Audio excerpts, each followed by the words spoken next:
오늘 룻기서 두 번째, 선택은 운명을 만든다. 두 번째 말씀을 드립니다. 인생이란 B와 D 사이의 C다.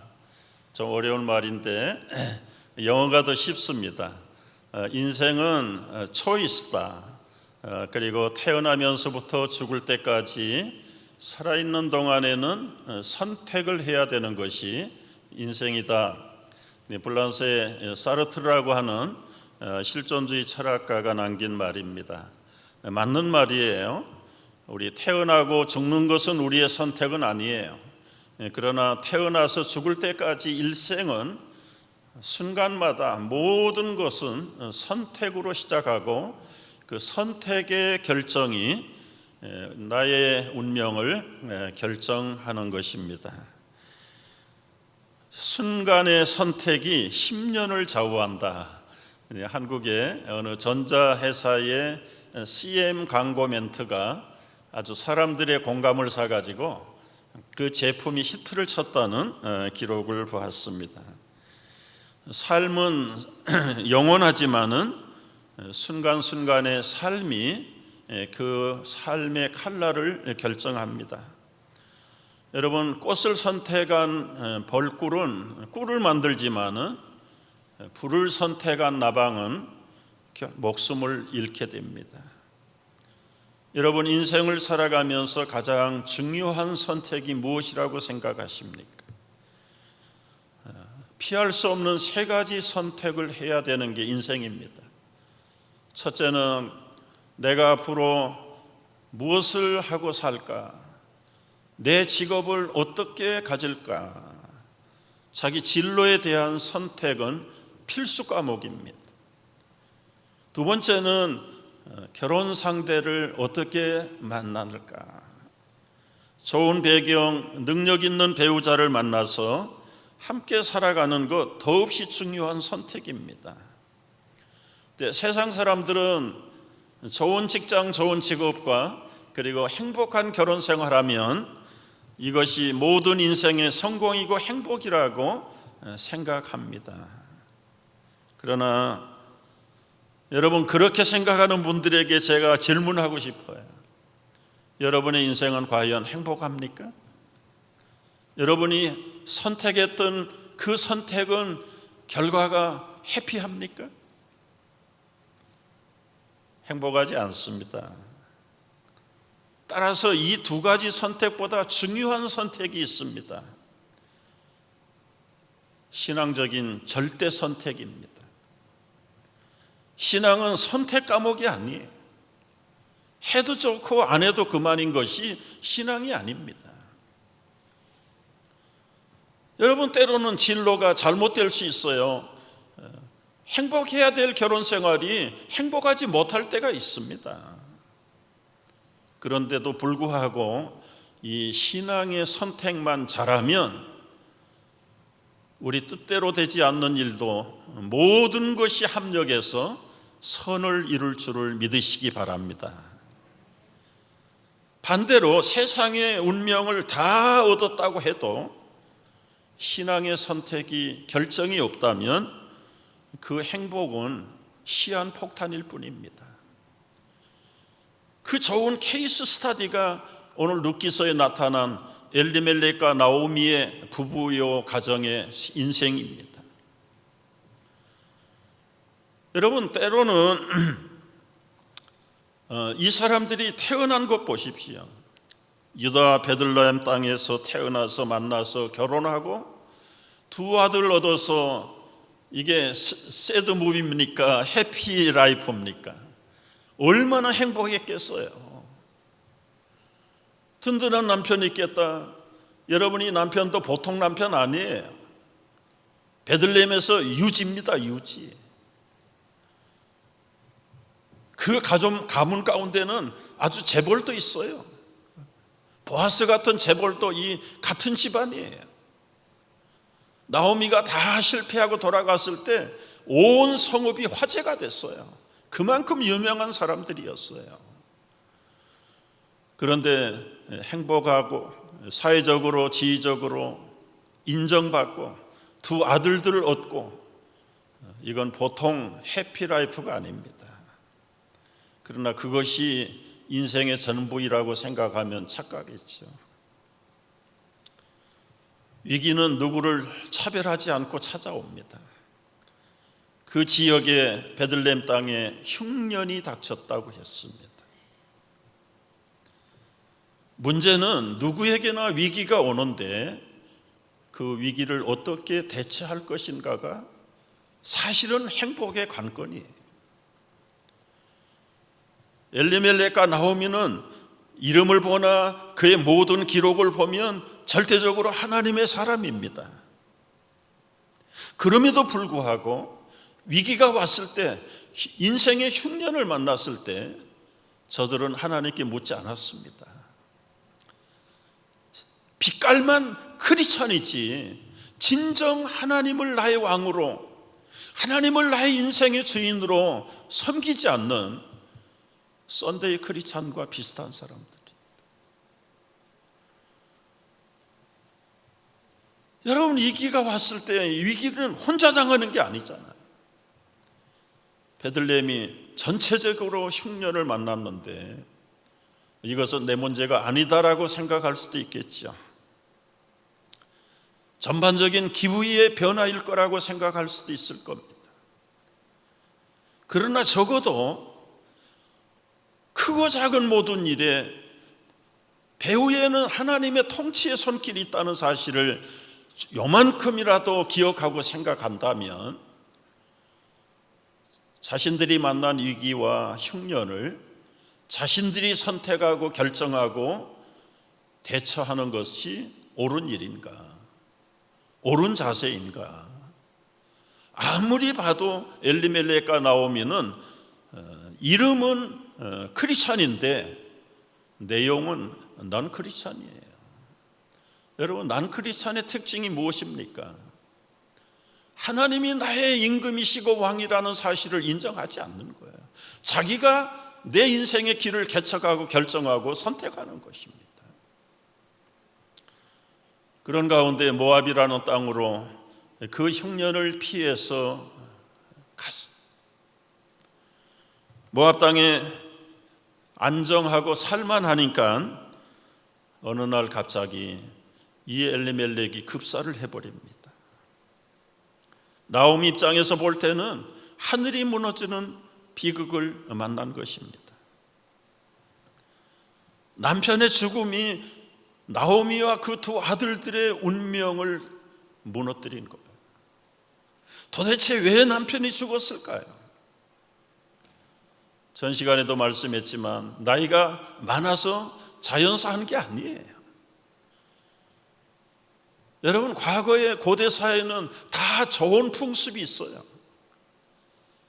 여자들 12세, 13세, 15세 되면 다 시집 갑니다. 남자들 못지 않아요. 20대기도 전에 아들 낳고 딸 낳아요. 두 아들들 장가 보낼 때까지 기다려봐야 15년 기다리면 20살에 장가 가서 애기 낳았으면 35세. 여러분, 35세도 안 돼서 죽었어요. 내가 볼 때는요. 어떻게 그렇게 급한 일들이 일어날까요? 우리는 단순한 한 사람의 죽음으로 치부해버릴 수가 없어요. 한번 좀 묵상하는 가운데 그 엘리멜렉의 사망 원인이 뭘까 분석을 해볼. 여러분, 제가 신상 명세서를 장석을 해봤어요. 이름 엘리멜렉, 그 뜻은 하나님은 나의 왕이다. 얼마나 좋은 이름인가요? 고향은 유다입니다. 유다의 뜻은 하나님을 찬양한다는 뜻이에요. 베들레헴은 떡집입니다. 떡집, 빵집이에요. 다른 지역은 다 물이 마르고 흉년이 올지라도 베들레헴은 양식이 떨어지는 경우가 없어요. 엘리멜렉의 종교는 유대교입니다. 나이는 미상이지만 말씀드렸어요. 30세 전으로 추정이 돼요. 정말 객관적인 자료 분석을 해보면 죽어야 될 나이가 아닙니다. 그런데 이 신상 명세서를 하나 통합을 해서 정리를 해보면, 엘리멜렉은 믿음의 가문에서 태어났고 그 신앙 분위기 속에서 살았습니다. 하나님은 나의 왕이시요 찬양받기에 합당한 유다민족입니다. 그것도 영원히 줄이지 않는다는 베들레헴의 고향을 두고 사는 사람입니다. 그런데 흉년이 왔습니다. 그럼 내가 어떻게 처신해야 될까? 고민하고 선택해야 되는 모습이 보여야 되는데 그런 모습은 보이지 않습니다. 결정된 선택은 모압입니다. 위기가 일어나는 현장을 피해서 그 문제를, 그리고 위기의 원인을 분석해서 찾아볼 생각은 안 하고 도피하는 겁니다. 도피. 선택의 결정은 죽음이었습니다. 조금 노력하고 문제를 해결해 보려고 했다면 이렇게 요절하는 운명을 만들지는 않았을 것입니다. 더더구나 자기가 선택하고 결정한 그 모압이라는 땅이 어떤 곳인가 조금만 알았더라면 등을 떼밀어도 갈 수 없는 곳입니다. 시편 108편 9절을 보면 유다는 자기 민족과 자기 땅은 하나님의 손에 있는 지휘봉이다. 규 요즘은 뭐 쓰지 않는 말인데, 왕들이 그 금으로 만든, 언제나 왕의 손에 들려있는 임금님의 지휘봉이 유다라. 유다. 이거 하나 가지고 사람을 죽이기도 하고 살리기도 하는 그 유다의 권세와 특권이 바로 엘리멜렉과 그 민족들에게 있는데, 이 하나님의 특권 지휘봉을 내버리고 어디로 가요? 모압으로 갑니다. 모압은 내 목욕탕이라. 좋은 현대 번역으로 목욕탕이지 더러운 발 닦는 그릇이에요. 그 모압이 더러운 떼국물로 얼룩져 있는, 우상을 섬기고 인신제사를 드리는 버림받은 저주받은 백성들인데 거기에 도피를 하겠다고?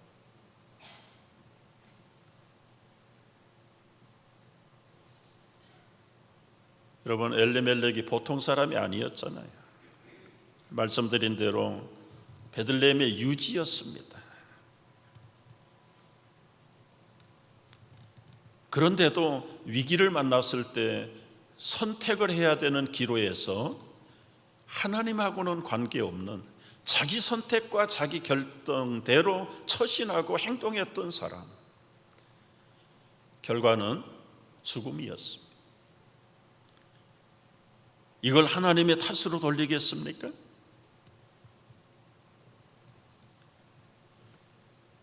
여러분, 우리도 때때로 중요한 기로에서 선택을 해야 됩니다.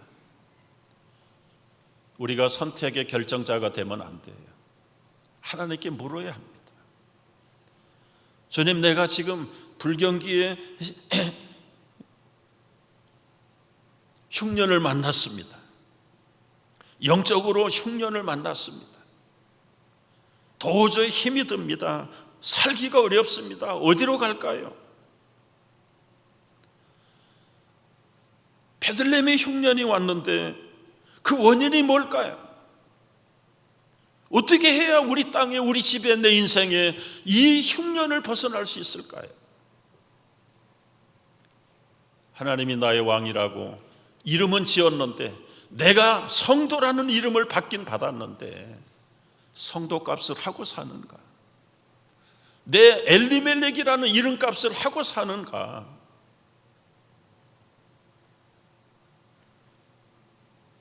한번 물어봐야 되는 거죠. 불행하게도 이 엘리멜렉 나오미 부부에게는 이 하나님에게 묻는 것이 없었어. 자, 두 아들이 말론과 기련입니다. 결혼하고 한 10년쯤 알콩달콩 잘 사는 것 같았는데 시름시름 다 죽어버렸습니다. 여러분이 두 아들들의 사망의 원인은 뭘까요? 그 이름을 풀이해보면 거기에 원인을 볼 수가 있어요. 말론, 그 뜻은 병약한 자, 병치레. 기리온 둘째 아들은 아마 나면서부터 세약했던 것 같아요. 그래서 그 이름이 그 나라 말로 말련이요 기련인데 우리 토속적인 한국말로 바꾸면 병치리와 골골이에요. 여러분, 옛날 사람들은 이 악명위복이라는 말로 나쁜 이름을 만들어 가지고 불러서 오히려 그 잘난 아들들을 보호한다는 그런 이상한 풍습이 있었어요. 그래서 잘생긴 아들들을 보면 이 똥강아지, 이 뭐라고 말합니까? 이 막둥이, 바우. 여러분, 고종 임금의 어릴 때 이름이 개똥이었다는 거 아십니까? 그 나쁜 이름을 붙여가지고 행여나 그들에게 화가 임할까봐 미리 화를 풀어준다는 뜻에서, 아마 이스라엘의 풍습은 모르겠지만 이 이름이 가지고 있는 뜻을 볼 때는 거의 일맥상통한 것 같아요. 한 사람의 이름을 갖다가 병치리, 야 골고라, 평생을 그렇게 불렀다고 생각을 해보세요. 그러면 여러분, 부른 대로 그 사람은 점점 병들고 점점 골골하다가 죽어버립니다. 이름은 그 사람의 정체성입니다. 그 사람의 자존감일 수 있어요. 이거는 우연한 것이 아니라 시그마틱 효과라는 학자들이 발견한 심리적인 현상, 스티그마. 이 스티그마는 이 낙관을 불에다가 달고 가지고 소나 양들의 가죽에다가 찍어 놓는 것. 한 사람은 그냥 내 소유고 내 노예라고 낙인을 찍어버리면 그 사람은 평생 노예가 되고 그 사람의 소유가 되는 거예요. 그런 면에서 이름이 아주 중요해요. 그 이름이 그 사람을, 그 운명을 만들기도 해요. 물론 좋은 이름 지었다고 다 출세하는 건 아니에요. 부르기 쉽고 그리고 뜻도 좋고 사람들이 기억하기 좋다면 그건 좋은 이름이죠. 그리고 본인도 그 이름 때문에 해피해야지, 그 이름 석자를 어디 가서 말할 수가 없다면 얼마나 불편할까요? 근데 자녀들이 태어나면 부모들이 이름을 좋은 이름이라고 갖다 붙여요. 신혜라는 말 얼마나 좋아. 도야도 뭐 외국 이름 같기도 하고. 네, 소리. 나라를 잘 다스리라고 치국이라고. 치국. 그런데 라스트 네임을 갖다가 붙이면은 엉뚱한 이름이 돼버립니다. 신혜? 임시예요. 임신혜. 도야? 라스트 네임이 강입니다. 강도야. 치국? 나라 잘 다스리라고? 라스트 네임이 김이에요. 김치국? 여러분, 좀 웃으라고 하는 얘기인데 하나도 안 웃네.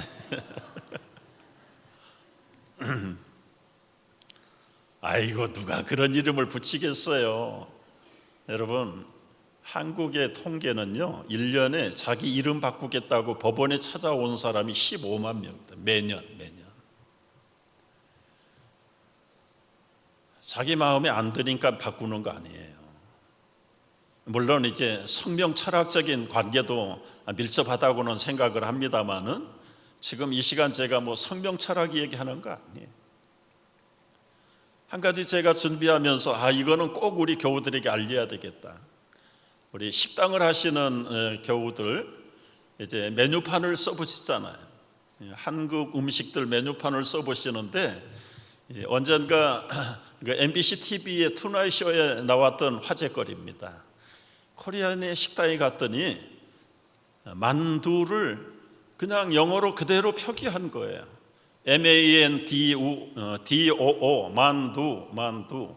그런데 사람들이 볼 때 굉장히 껄껄거리고 웃는 거야. 이 두는 똥이고 만은 맨인데 사람 똥을 여기서 팔어? 참 얼마나 넌센스입니까? 넌센스. 쓰려면 코리안 덤플링이라고 써야 된다고. 여러분, 이 이름을 바꾸는 것은 어떤 성명 철학에 기인하는 게 아니고 성경에도 이름 바꾸는 케이스가 여러 건 있잖아요. 아브람을 아브라함으로 바꾸셨습니다. 사레를 사라로 바꾸셨어요. 야곱을 이스라엘로, 시몬을 베드로로, 야고보 형제 요한을 보아너게로, 사울을 바울로 예수님이 바꾸주셨어요. 이름을 바꾼 이유, 목적이 뭘까요? 과거의 이미지를 벗어버리고 새로운 이미지의 자존감을 가지고 새 사람이 되라는 뜻 아닙니까? 그냥 부수적으로 부탁하는 것은, 우리가 여러분이 사회활동을 많이 하고 사람을 많이 만나는 분일수록 기억하기 쉽고 부를 수 있는 좋은 이름을 꼭 하나씩 새로 만드시기 바랍니다. 한국 이름 발음하기 어려워요. 이름 영어로 바꿀 때 조심해야 될 스펠들을 찾아보십시오. 범자 들어가는 사람, 석자 들어가는 사람, 스펠링 잘못 썼다가는 아주 수치스러운 이름이 된다는 거. 여러분, 우리는 어른들이 지어준 이름이 있지만 하나님이 지어준 이름은 성도예요. 성도. 하나님의 자녀라는 이름을 주셨어요. 그 이름은 그 사람의 정체성이라니까요. 그 사람의 신분이고 그 사람의 일생을 사는 바로미터가 이름이에요. 도둑들은 일생 동안 도둑을 해야 되는 게 도둑이에요. 성자는 성자답게 사는 사람이 성자의 이름값을 하는 겁니다. 하나님의 백성은 하나님의 백성답게 살아야 되는 것이죠. 그런데 하나님의 백성답게 사는 첫 번째 스텝이 뭐냐? 선택을 잘해야 된다는 거예요. 그 선택이 삶을 만들고 그 삶이 그 사람의 운명을 만드는 거예요. 오늘 본문에 세 사람의 선택이 나옵니다. 나오미의 선택을 보십시오. 고향 땅의 흉년을 피해서 모압으로 왔던 나오미, 우리가 이미 아는 대로 들은 대로 비극의 주인공 되고 말았습니다. 남편과 두 아들을 잃어버렸습니다. 이제 남은 것은 시어머니 과부, 두 며느리 과부, 세 과부밖에 남지 않았습니다. 도저히 살아갈 수 없는 환경이 됐습니다. 나오미가 얼마나 딱했는지 5절에서 이렇게 기록해요. 말론과 기론 두 사람이 다 죽고 그 여인은 그 아들과 남편의 뒤에 남았더라. 하늘도 기둥도 다 사라지고 혼자 남았다는 거예요. 나오미는 절망의 벼랑 끝에 서 있습니다. 그런데 이 절망 끝에서 복음의 소리가 들렸어요. 사람은 참 이상해요. 좀 평안할 때, 넉넉할 때 복음이 들리면 얼마나 좋아요. 그런데 그때는 들리지 않습니다.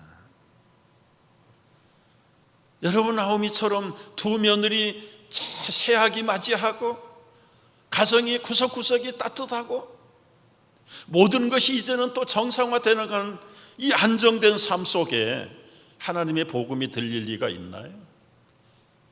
환경에 취하고 살림에 빠져가지고 두 아들들의 살아가는 모습에 어머니로서의 얼마나 녹아버렸을까요?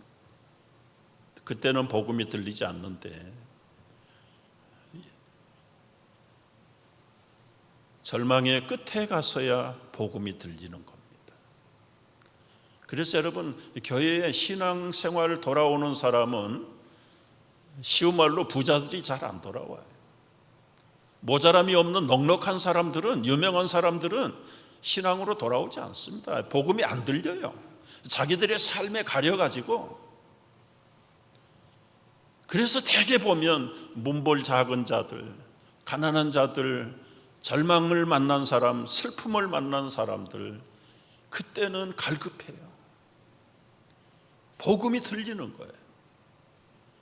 나오미의 귀에 복음이 들렸습니다. 어떤 복음이 들렸습니까? 6절을 보십시오. 6절은 이 여인이, 나오미가 모압 지방에서 여호와께서 자기 백성을 돌보시사 그들에게 양식을 주셨다 함을 듣고 이에 두 며느리와 함께 일어나 모압으로 돌아오려 함. 지금 양식 주셨다는 이야기에 귀가 열린 게 아니라 여호와께서 자기 백성을 돌보시사, 이 구절에 나오미의 귀가 열릴 겁니다. 이제는 나오미는 선택을 해야 합니다. 아, 이제 우리 고향에 풍년이 왔구나, 먹을 양식이 쌓였구나. 거기에 나오미의 관심이 있는 게 아니라 그 전에 여호와께서 돌보셨다. 여호와의 돌보심을 외면하고 망각하고 떠났던 과거 20년 전에 이것을 깨달았더라면 이 부부들은 베들레헴을 떠나지 않았을 것입니다. 여러분, 누구에게나 이 하나님 임마누엘의 신앙의 터닝 포인트가 있어야 됩니다. 나오미는 젊어서 관심이 없었어요. 무조건 남편이 결정하면 따랐습니다. 그러나 엄청난 대가를 지불하고 남편과 두 아들을 잃어버리고 나서 이제는 내가 선택하고 결정해서는 안 된다는 것을 뼈저리게 느꼈어요. 이것이 어리석은 사람들의 모습이에요. 좀 넉넉할 때 하나님께 중심으로 살아가면 얼마나 좋을까요?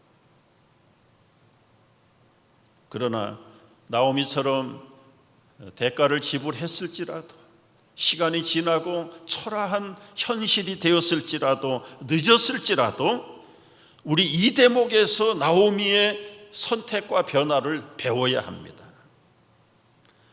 여러분, 나오미가 선택한 기준이 뭡니까? 양식이 아니에요. 물량이 많고 적음이 아닙니다. 환경에 좋은 것을 따져가는 것이 나오미의 선택의 결정의 원인이 아니에요. 모든 것을 다스리시는 그 손길이 하나님의 손길이라는 사실을 나오미가 인정하고 고향으로 돌아가기로 결정했습니다. 그리고 홀로 된 오르파와 룻 두 자부들을 불렀습니다. 그들에게도 선택의 기회를 주기 위해서 처음에는 묻지 않고 데리고 갑니다. 유다 땅을 향해서 출발했어요. 한참을 가다가 시어머니 나오미가 두 며느리들에게 이제는 이 애미를 따라가지 말고 너희들의 고향으로 돌아가라. 너희들이 지금까지 죽은 남편과 홀로 남은 나를 위해서 정성을 다해서 섬겼구나. 그러니 여호와께서 너희가 행한 대로 갚아주시기를 내가 기도하며 축복한다. 이제 가서 젊은 인생 홀로 살지 말고 좋은 배필을 만나 재혼하고 남은 생에 행복하게 살아라. 나오미는 며느리들에게 끌어안고 입을 맞춰줬어요. 작별 인사를 나눴어요. 저들은 큰 소리로 통곡합니다. 아닙니다. 우리 어머니 함께 어머니 백성에게로 가겠습니다. 무슨 소리냐? 거기가 어디라고? 너희들에게는 외국이야? 그리고 가봐야 환영받지 못해. 유대 사람들은 모압 사람들하고 상종하면 안 돼. 나중에는 사마리아 사람하고도 담을 쌓아버렸잖아. 너희 나라도 아니고 말도 생소하고 그리고 너희를 재혼할 만한 배필도 없어. 그런 신랑감이 있다고 해도 교통할 수 없는 민족들이야. 그렇다고 설사 내가 오늘 밤 결혼해서 아들을 낳아서 너의 신랑감으로 준다고 해도 그 아들이 언제 커서 언제 결혼할 건데, 내가 나이 들어서 이제는 재혼할 가망도 없는 사람이야. 앞으로 너희들 만약에 나를 따라가면 평생 홀몸으로 인생을 보내야 되는데, 수모와 갈시를 받으면서 살아야 되는데, 너희들 날 따르지 말고 너희 친정으로 돌아가라. 그리고 나서 마지막에 이런 고백을 합니다. 내 딸아, 친정으로 제발 돌아가라. 여호와께서 너희에게 상처를 주어 나를 벌하셨으니 내 마음이 너무너무 아프구나. 13절에서 나오미가 그제서야 여태까지 말하지 않고 감추었던 자신의 약점을 고백하면서 하나님 앞에 두 자부들 앞에서 신앙 고백을 합니다. 13절 보시죠. 다 같이 한번 읽어볼까요? 너희가 어찌 그들이 자라기를 기다리겠으며 어찌 남편 없이 지내겠다고 결심하겠느냐. 내 딸들아, 그렇지 아니하니라. 여호와의 손이 나를 치셨으므로 나는 너희로 말미암아 더욱 마음이 아프도다. 너희들의 인생의 비극을 만난 원인은 바로 이 못난 애민 때문에 그렇다. 내가 하나님께 순종하지 않다가 하나님이 나를 쳐서 결과적으로 너희들 과부되게 만들고 인생을 비극으로 만드는 주장본인이 바로 나다.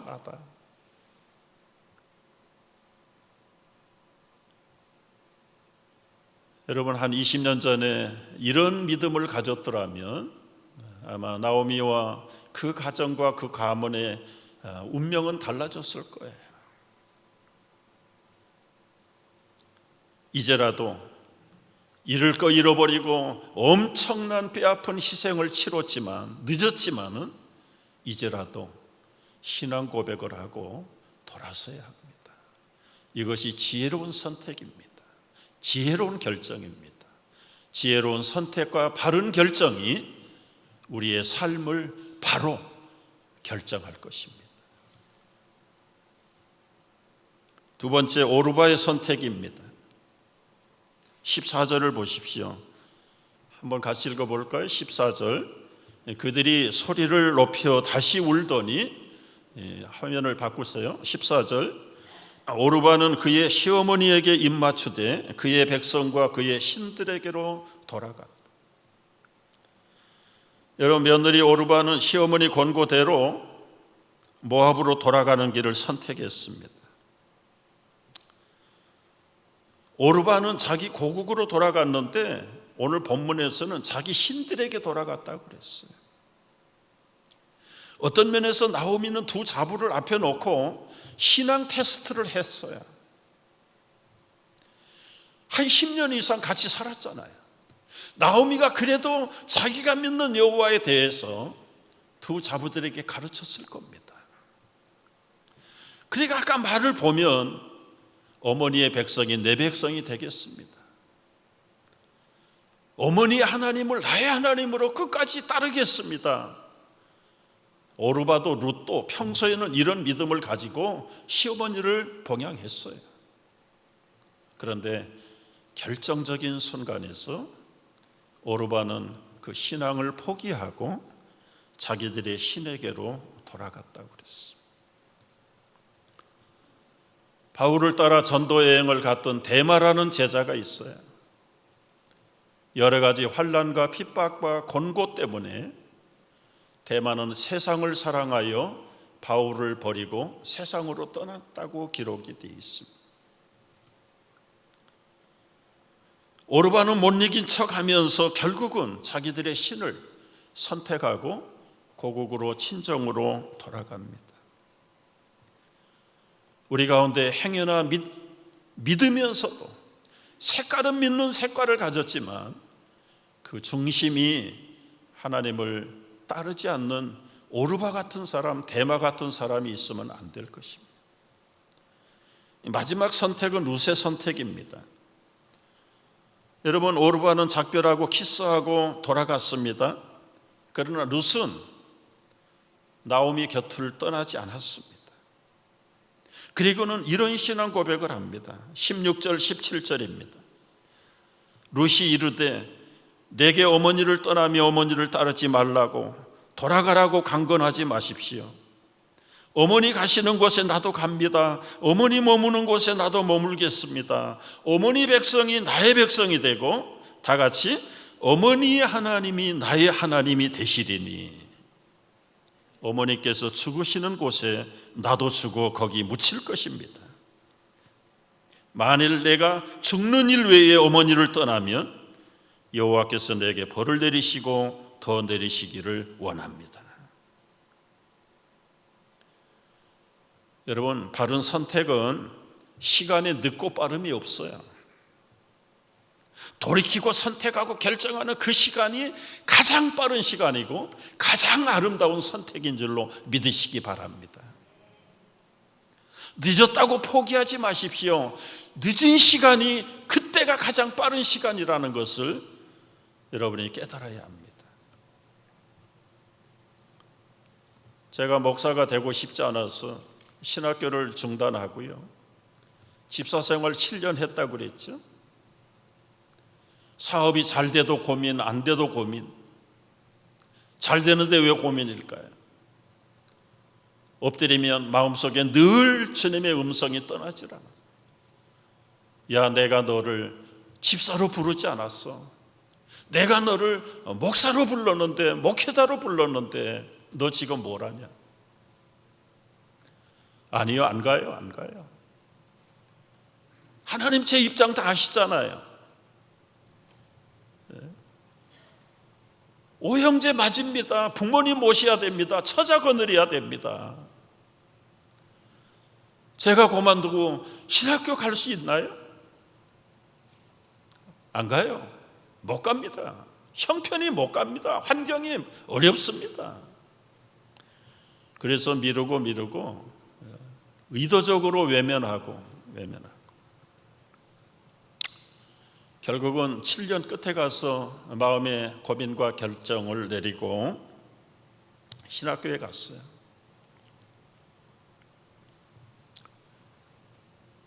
나이 35살에 대학을 졸업합니다. 여러분, 군대 갔다 와도 아무리 늦어도 25이면 6이면 졸업을 해야 되는데 10년 이상 뒤떨어진 그런 인생을 선택할 때에 굉장히 1년 이상을 망설였어요. 심지어 아내에게도 속내를 내말할 수도 없고 형편을 봐도 절대로 할 수 없는 형편이고, 그런데 내게는 인생의 기쁨이 없어요. 결단을 하고 정말 아내에게 모든 짐을 다 맡기고 학교로 돌아갔을 때요, 장모님 볼 면목이 없어요. 내가 나를 봐도 이게 아닌 것 같아. 더더구나 신학대학에서 3년만 하면 되는데, 그리고는 졸업하고 개척교회 하고 목사 안수 받는데 1년을 공부하고 나니까 안 되겠어. 내가 7년을 세상에서 불신앙으로 사는 거 아니에요. 교회에서도 충성스럽게 집사 생활 잘했어요. 그런데도 목회할 자신이 없더라. 너 세상에서 7년 살았는데 신학교에서 한 6년, 7년 더 머무르면 안 되냐? 그것도 한 1년 고민 갈등 하다가 결단 내렸어요. 대학원 1년 하고 다시 대학부 2학년으로 내려가. 2학년. 친구들 만날 면목이 없어요. 김 전도사, 지금 때가 어느 때인데 공부하고 있어. 빨리 전도하고 개척해서 주님 오실 날을 기다려야지. 한편에서는 야, 신세 좋네, 비양거리는 소리 들을까 봐 쉬는 시간에 밖에 나가지도 않았습니다.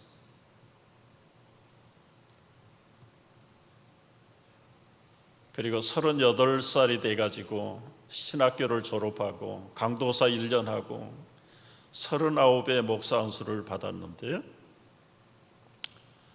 많게는 15년, 20년 차이가 납니다. 뒷차 타고 출발하는 거죠. 그러나 돌이켜보면 제 생에 가장 잘했다는 선택과 결정이 그 시간이었어요. 그때 얻었던 교훈은 두 가지였습니다. 바른 선택에는 늦은 시간이 없다. 늦었다고 생각할 그때가 가장 빠른 시간이다. 빠른 시간. 여러분 혹시 무엇으로 고민하고 갈등하고 있습니까? 여러분의 고민이 하나님의 뜻이라면 망설이지 않기를 바랍니다. 늦었다라고 포기하지 말기를 바랍니다. 어차피 여러분의 선택이 여러분의 삶을 결정하는 것 분명히 알아야 됩니다. 미지근거리다가 그렇게 인생의 운명을 결정하고 말 것입니까? 선택은 빠르냐 늦으냐가 문제가 아닙니다. 그 선택은 바르냐 바르지 않는 선택이냐, 그것만 결정하십시오. 오늘 결론은 여호수아 장군의 말씀으로 결론을 내리겠습니다. 여호수아 24장 14절이에요. 다 같이 읽어보십시오. 그러므로 이제는 여호와를 경외하며 온전함과 진실함으로 그를 섬기라. 애굽에서 섬기던 신들을 치워버리고 여호와만 섬기라. 너희가 섬길 자를 오늘 택하라. 나와 내 집은 여호와를 섬기겠노라. 기도하겠습니다.